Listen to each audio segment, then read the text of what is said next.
नमस्कार दोस्तों।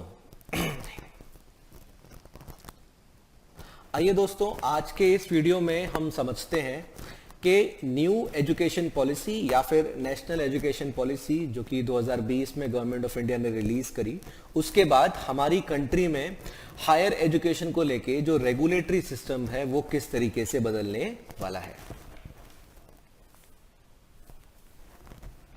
ठीक है, तो शुरू करते हैं। जैसा कि हम जानते हैं, रिसेंट टाइम में गवर्नमेंट ऑफ इंडिया की तरफ से जो पॉलिसी लेवल पे सबसे बड़ा चेंज आया है वो आया है आपका release of document of national education policy, as well as इसका जो इंप्लीमेंटेशन है वो अगले 15 से 20 सालों में प्लान है। ठीक है, तो उसी के तहत जो रेगुलेटरी सिस्टम था हमारी कंट्री का हायर एजुकेशन को लेके, जहां पे मल्टीपल बॉडीज एग्जिस्ट करती थी फॉर मल्टीपल पर्पजेस, उस सिस्टम को अब स्ट्रीमलाइन करने का प्रयास है, जिसमें इस पूरे ही रेगुलेशन को 4 अलग अलग भागों में बांट दिया है गवर्नमेंट ने। ठीक है, तो गवर्नमेंट ने क्या किया है, गवर्नमेंट का प्लान यह है कि 4 इंडिपेंडेंट बॉडीज होंगी। ठीक है, जो कि इंडिपेंडेंटली काम करेंगी, they are empowered to take decisions on their own. और ये जो 4 बॉडीज हैं ये डिस्टिंक्टिव अलग अलग फीचर्स पे ध्यान देंगी। जैसे सबसे पहली जो होगी वो होगी आपकी national higher education regulatory council, जो कि एडमिनिस्ट्रेटिव रिलेटेड चीजों पे ध्यान देगी।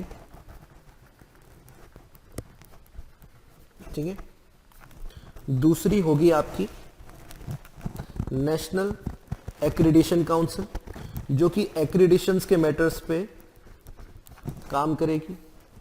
तीसरी होगी आपकी हायर एजुकेशन ग्रांट काउंसिल, जो कि फंडिंग या फाइनेंसिंग से रिलेटेड काम करेगी।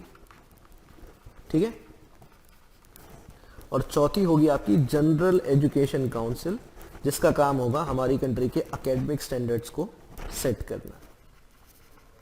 ठीक है, तो इन 4 अलग अलग डिस्टिंक्टिव फंक्शंस के हिसाब से 4 अलग अलग इंडिपेंडेंट बॉडीज होंगी। आइए इनके बारे में थोड़ा सा हम पढ़ लेते हैं। तो सबसे पहली है आपकी national education higher education regulatory council, जिसका फुल फॉर्म मैं लिख देता हूं यहां पे, national higher education regulatory council. ठीक है, तो इसका काम क्या रहेगा, it will be act as a single point regulator. ठीक है, for various colleges, for various universities, it will act as a single point regulator, and for all the disciplines, for all the academic disciplines जो colleges में पढ़ाए जाते हैं, that also includes teachers education। teachers education को भी यहाँ पे include किया गया है। ठीक है, but it specifically excludes legal and medical disciplines। ठीक है, क्योंकि ये अपने आप में प्रोफेशनल्स कहना चाहिए, प्रोफेशनल डिसिप्लिन्स होते हैं, एंड इनके लिए जो प्रोफेशनल स्टैंडर्ड सेटिंग बॉडीज हैं, that is bar council of India या फिर नेशनल मेडिकल कमीशन, जो कि 2020 में बना, वो इनको देखेंगी, बट एनएचआरसी के परव्यू से ये लोग बाहर रहेंगी। ठीक है, अब इनके फंक्शन के बारे में अगर हम पढ़ना चाहें तो ये क्या करेंगी, ये रेगुलेट करेंगी। ठीक है, रेगुलेशन करेगा। रेगुलेशन जो करेगा उसमें 2 चीजों का ध्यान रखेगा, एक तो फैसिलिटेटिव मैनर में करेगा। ठीक है, और जो दूसरा कीवर्ड है वो है the regulation will be light but tight. ठीक है, regulation will be light but tight. अब रेगुलेशन से क्या मतलब है, किन चीजों पे जो है रेगुलेशन होगा, उसके बारे में जब हम जाते हैं तो हमें पता चलता है कि जैसे किसी भी कॉलेज या यूनिवर्सिटी की फाइनेंसिंग प्रोबिटी जो है उसको लेके रेगुलेशन होगा। ठीक है, या फिर गवर्नेंस जो है उसका अच्छा मामला होना चाहिए, या फिर जो ऑडिट्स हैं, जो स्टाफ है, जितने भी एडमिनिस्ट्रेटिव टास्क होते हैं, चाहे आपका कोर्सेज हैं या डिसिप्लिन्स हैं, सबको लेके आपका क्या होगा, पब्लिक डिस्क्लोजर। ठीक है, तो एक ट्रांसपेरेंसी होगी इन सारी चीजों में एडमिनिस्ट्रेटिव से रिलेटेड, और हर एक यूनिवर्सिटी और कॉलेजेस को अपनी ये जानकारी online as well as offline जो है मेंटेन करनी होगी एंड ऑनलाइन वेबसाइट पे अपलोड करनी होगी, जिसका मेंटेनेंस जो है वो कौन करेगा? National higher education regulatory council. ठीक है, तो मोटा मोटा NEP as per the directions of NEP, as per the recommendations of NEP, यही सारी चीजें जो है वो एनएचईआरसी के एनबीकेटी में, एनएचआरसी के उसमें परव्यू में होंगी। ठीक है, दूसरी की बात कर लेते हैं, that is national accreditation council. तो पहले तो जो नेशनल एक्रेडिटेशन काउंसिल है इसको क्या बोला गया है? इसको बोला गया है मेटा एक्रीडेटिंग बॉडी। ठीक है, एक्रीडिशन क्या होता है? एक्रीडिशन माने होता है मान्यता देना, किसी भी यूनिवर्सिटी को या कॉलेजेस को मान्यता देना, उसको हम एक्रीडिशन कहते हैं। आज की डेट में जब एनईपी नहीं था, इसके पहले के दौर की बात करें तो दो बॉडीज रहती थी, एक रहता था नेशनल बोर्ड ऑफ एक्रीडिशन एंड एक रहता था नेशनल एक्रीडिशन एंड असेसमेंट काउंसिल। ठीक है, तो इसका काम था जो इंजीनियरिंग है या मैनेजमेंट है या फार्मेसी है या आपका आर्किटेक्चर है, उन सारे कोर्सेज को जो है एक्रीडिटेशन देना। It was established in the year of 2010, और किसने किया था इसको? एआईसीटी ने एस्टैब्लिश किया था। एनएसी बाकी सारी चीजों को एक्रीडिटेशन देगी, इसके 7 क्राइटेरिया रहते हैं, अगर वो फुलफिल होंगे देन आपको एक्रीडिटेशन मिलेगा, और it was establish in the year of 1994। ठीक है, तो इन दोनों बॉडी को सबस्यूम करके या फिर रीस्ट्रक्चर करके क्या बनाया जाएगा? नेशनल एक्रीडिटेशन काउंसिल, जो कि क्या होगी? आपकी मेटा एक्रीडिंग बॉडी।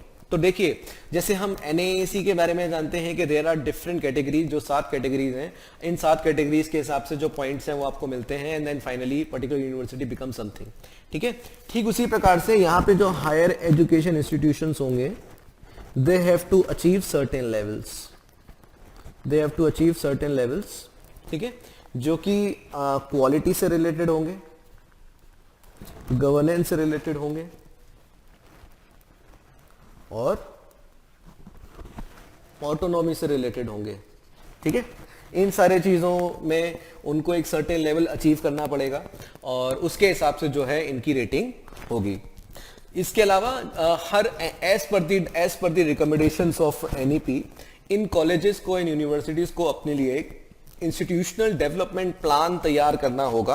ठीक है, और उस इंस्टीट्यूशनल डेवलपमेंट प्लान का जो एम है, that will be aligned with this standard that is been set by the national accreditation council, और उसके हिसाब से उन्हें 15 साल में वो सारे स्टैंडर्ड्स को अच्छे से अचीव करना होगा। ठीक है, तो एक और पॉइंट जो यहाँ पे लिखा जा सकता है वो है आपका, हर एक इंस्टीट्यूशन को अपना इंस्टीट्यूशनल डेवलपमेंट प्लान डेवलप करना होगा, and that has to be aligned with national standards that has been provided in the provided by the national accreditation council।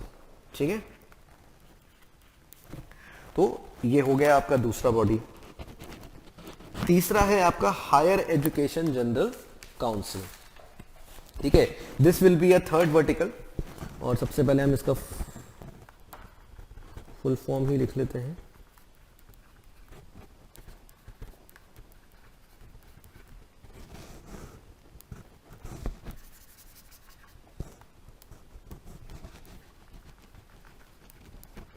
Grant council, जैसा कि नाम इसका बता रहा है, it's function is specifically related to providing financing as well as funding as per the requirement of a particular institution. ठीक है, और ये जो फाइनेंसिंग होगी या फंडिंग होगी, that is to be done on a transparent basis, and also हर एक इंस्टीट्यूशन को अपना इंस्टीट्यूशनल डेवलपमेंट प्लान में जो टारगेट सेट किए गए हैं उसकी जानकारी इस बॉडीज को देनी होगी as per in the context of implementation, कि आखिर इम्प्लीमेंटेशन में वो पर्टिकुलर इंस्टीट्यूशन कहां तक पहुंचा है, उसके बेसिस पे ये सारी फाइनेंसिंग जो है डिसाइड होगी। ठीक है, तो आईडीपी अगेन एक इंपॉर्टेंट रोल प्ले करेगा यहाँ पे, और इसके इम्प्लीमेंटेशन के बेसिस पर जो है ग्रांट जो है या फिर जो आपकी फाइनेंसिंग है वो मिलेगी, दैट विल इंश्योर ट्रांसपेरेंसी। ठीक है, दैट विल इंश्योर ट्रांसपेरेंसी। ठीक है, इसके अलावा HEGC will also provide appropriate scholarships. ठीक है, और या फिर डेवलपमेंटल फंड्स जो कि किसी भी इंस्टीट्यूशंस को चाहिए होंगे, ठीक है। तो that will be your third vertical. चौथा वर्टिकल जो है that is general education council. इसका मैं फुल फॉर्म यहां पे लिख लेता हूं, that is general education council, ठीक है। इसका क्या काम होगा, इसके एक तरीके से एकेडमिक्स में जो स्टैंडर्ड्स होने चाहिए उसको लेके बनेगी ये, ठीक है। एकेडमिक्स में जो स्टैंडर्ड्स होने चाहिए उसको लेके के बनेगी, जिसको हम दूसरी भाषा में लिख सकते हैं कि what will it frame, it will frame expected learning outcomes, ठीक है, फॉर हायर एजुकेशन प्रोग्राम्स। एक और इंटरेस्टिंग चेंज जो एनईपी में आया है वो आया है आपका मल्टीपल एंट्री या मल्टीपल एग्जिट ऑप्शन, जिसमें हम फ्लेक्सिबिलिटी की बात कर रहे हैं। तो अब क्या होगा, अभी तक there is a rigid system जिसमें बैचलर डिग्री 3 या 4 साल की होती है। अब इसके अंदर भी फ्लेक्सिबिलिटी मिल जाएगी। अगर आपने 1 साल किया तो आपका सर्टिफिकेट आपको मिल जाएगा, आपने अगर 2 साल किया तो डिप्लोमा आपको मिल जाएगा, अगर आपने 3 साल किया तो आपको डिग्री मिल जाएगी, चौथे साल में अगर आपने मेजर में रिसर्च किया तो आपको रिसर्च के साथ डिग्री मिलेगी। तो ये सारे ऑप्शन दिए गए हैं। आप इन सभी के लिए जो स्टैंडर्ड्स होंगे, जो लर्निंग आउटकम्स होंगे, वो सारा कौन डिसाइड करेगा, वो सारा आपका जीईसी डिसाइड करेगा, ठीक है। इट विल ऑल्सो फॉर्मुलेट, ठीक है, national higher education qualification framework,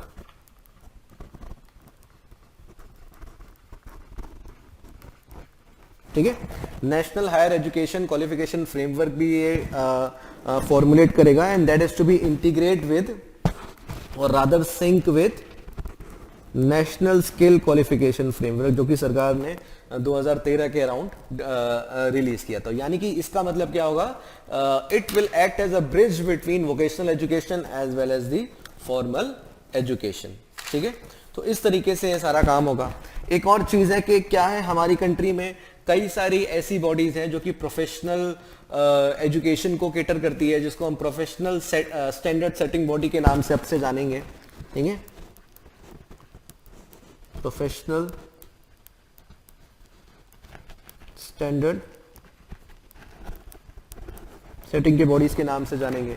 इसके एग्जांपल्स क्या क्या हो सकते हैं, इसके एग्जांपल्स हो गए आपके Indian council of agriculture research, या फिर national council of vocational education and training, ठीक है, या फिर national council of teachers education etcetera, ठीक है, काउंसिल ऑफ आर्किटेक्चर। इस तरीके से ये सारे हो सकते हैं। तो इनके जो मेंबर्स होंगे ये भी जीईसी के मेंबर्स बन जाएंगे, ये भी जीईसी के मेंबर जो हैं बन सकते हैं, और उसके हिसाब से वो जो है पर्टिकुलर डिसिप्लिन के लिए जो है अपनी राय या अपनी एडवाइस देंगे। सो ये हो गए आपके 4 अलग अलग वर्टिकल जो कि 4 अलग अलग डायरेक्शन में काम करेंगे, और इन सब के ऊपर होगा एक अम्ब्रेला ऑर्गेनाइजेशन, ठीक है। इन सब के ऊपर होगा एक umbrella body that is higher education council of India, जिसमें जो मेंबर्स होंगे they are high spirited educational professionals, ठीक है। और ये स्मॉल बॉडी होगी जो कि एक तरीके से एक कोऑर्डिनेशन का काम करेगी, एक इंटीग्रेशन का काम करेगी, एक सिंक का काम करेगी अमंग दीज बॉडीज, ठीक है। And it will act independently,